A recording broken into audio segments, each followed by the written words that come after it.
मनशियात ऐं Kalashnikov culture Pakistan खे तबाह करे छॾियो। पाकिस्तान मां क्लाशनकोफ कल्चर ख़त्म करणो पवंदो। सुप्रीम कोर्ट मुल्क में मना थियल हथियारनि जे लाइसेंस जा समूरा तफ़सील तलब करे वरिता। वफ़ाक़ी घरू सेक्रेटरी, सूबाई घरू सेक्रेटरीज़, IG, अटॉर्नी जनरल ऐं सूबाई एडवोकेट जनरल्स खे बि नोटिस जारी। जंहिंजे घर मां हथियार चोरी थियो, पुलिस उन खां लाइसेंस जो बि न पुछियो। चीफ जस्टिस जा रिमार्क्स। मालिक पाण ॾोहो बासे रहियो आहे त ॿ क्लाशनकोफ पिस्टल समेत ॿियूं क़ीमती शयूं चोरी थियूं। असां घरू सेक्रेटरी खे लिखूं था त सभु क्लाशनकोफ ऐं उन्हनि जा लाइसेंस वापसि कनि। चोरी थियल हथियारनि जे लाइसेंस बाबति जांच में पुछा न करण ते सुप्रीम कोर्ट पारां पुलिस ते कावड़ जो इज़हार।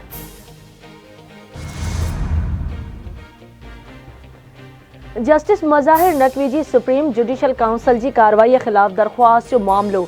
सुप्रीम जुडिशल काउंसिल जी कार्रवाई ख़िलाफ़ 8 जनवरी जी ॿुधणीअ जो लिखत में हुकुमनामो जारी। कार्रवाई रोकण जी इस्तदा उन मरहले ते क़बूल करण जोगी न आहे। सुप्रीम कोर्ट जो हुकुमनामे मूजिबि अदालत रुगो शिकायत कंदड़नि खे धुर बणाइण जे नुक़्ते ते दलील ॿुधा। मौक़िफ़ ॿुधण खां सवाइ कंहिंजे ख़िलाफ़ को बि हुकुम जारी नथो करे सघिजे। हुकुमनामे में चयो वियो आहे त जस्टिस मज़ाहिर नक़वी शिकायतुनि खे सियासी ऐं बदनीयती ते ॿधल करार ॾियण जी इस्तदा कई। ॿी धुर खे ॿुधण खां सवाइ शिकायत खे बदनीयती ते ॿुधल करार नथो ॾेई सघिजे। दरख़्वास्त ज़रूरी तरमीमुनि खां पोइ ॿीहर दाख़िल थियण ते ॿुधणीअ लाइ मुक़ररु कई वञे।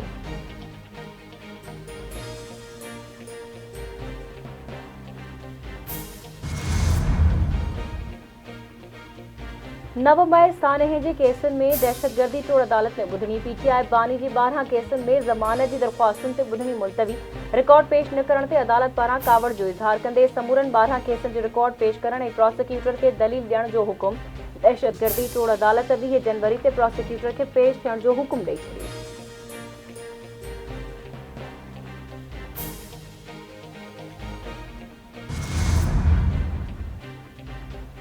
हारियुनि जे हक़नि लाइ पतोड़ींदड़ शहीद फाज़िल राहू जी 37वीं वरसी राहूकी में मल्हाए पियो वञे। वरसी तक़रीब क़ुरान ख़्वानी सां शुरू कई वई। यादगार कमेटी पारां शहीद फाज़िल राहू जी मज़ार ते गुलनि जी चादर चाढ़े दुआ घुरी वई। वरसी जे मौक़े ते पीपल्स पार्टी जो जलसो रिथियल। पीपल्स पार्टीअ जो चेयरमैन बिलावल भुट्टो ज़रदारी ऐं ॿिया अॻवान ख़िताब कंदा। वरसीअ में शिरकत लाइ पीपल्स पार्टी जे कारकुननि समेत शहीद फाज़िल राहू जा पोइ लॻ काफ़िलनि जी शक्ल में राहूकी पहुचण जो सिलसिलो शुरू। बिलावल भुट्टो जी आमद जे मौक़े ते राहूकी में सिक्योरिटी जा इंतज़ाम सख़्त।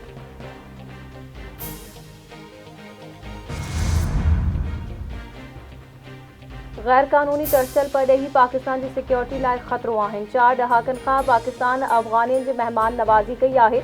पाकिस्तान में जेको ईंदो मुकमल दस्तावेज़नि सां ईंदो। मईशत जी बहाली पहिरीं तरजीह रही आहे। मुल्क में चूंडूं कराइण आईनी ज़िम्मेवारी आहे।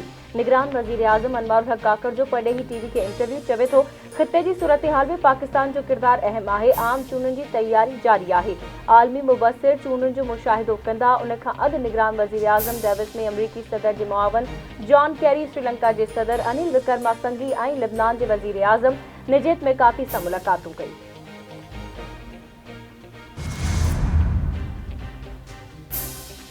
पाकिस्तान जी ईरान तरफ़ां हवाई हदुनि जी भञकड़ीअ जी सख़्त मज़म्मत। ईरानी नाज़िमुल उमूर खे परॾेही ऑफिस तलब करे वरितो। परॾेही खाते जी तर्जुमान चयो आहे त ईरान जे हवाई हमले में 2 मासूम ॿार शहीद ऐं 3 ॿारड़ियूं ज़ख़्मी थी पयूं। पाकिस्तान जी ख़ुदमुख्तियारीअ जी भञकड़ी कंहिं बि सूरत में क़बूल करण जोगी नाहे। इन जा संगीन नतीजा निकिरी सघनि था ऐं ज़िम्मेवारी पूरी तरह ईरान ते लागू थींदी। हिक तरफ़ी कार्रवाई ॿितरफ़े एतमाद खे सख़्त नुक़सान पहुचाए सघे थी।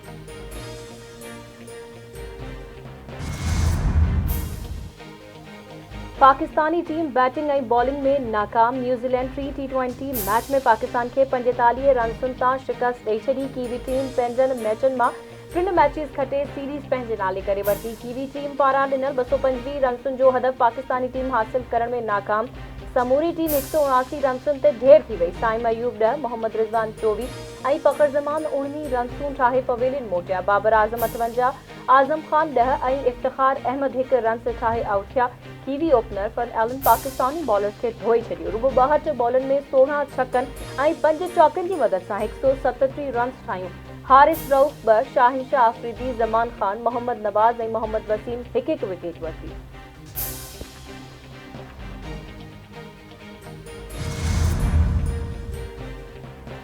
शहदादपुर में पीपल्स पार्टी जी चूंड मुहिम जो सिलसिलो अॼु शाम रिथियल जलसो रिथियल है। पीपी चेयरमैन बिलावल भुट्टो ज़रदारी जलसे के खिताब कंदो। स्पोर्ट्स कॉम्प्लेक्स ग्राउंड में जलसे जूं तैयारियूं मुकम्मल। स्पोर्ट्स कॉम्प्लेक्स में 50 फुट वेकरी स्टेज तैयार कई वई। आवाम जे वेहण लाइ 13,000 खां वधीक कुर्सियूं लगाए पिंडाल ठाहियो वियो। बिलावल भुट्टो ज़रदारी जी शहदादपुर आमद दौरान मुख़्तलिफ़ हंधनि ते पीपी तरफ़ां इस्तक़बालिया कैंपूं क़ाइम।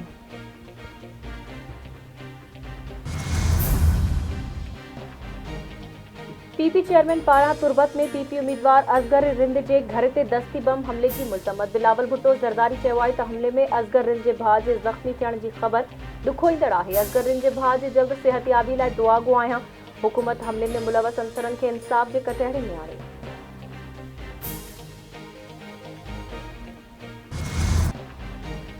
जदीद कौम परस्ती के बानी साईं जीएम सैयद जी 120 सालगिरह जोश ऐं जज़्बे से मल्हाई थी वही। मुख़्तलिफ़ कौम परस्त तंजीमन जा कारकुन काफ़िलन की सूरत में सन पहुंची रहा है। सन में सैयद के फिक्र से लगा पियल 3 कौम परस्त जमायतन जा सियासी जलसा रिथियल।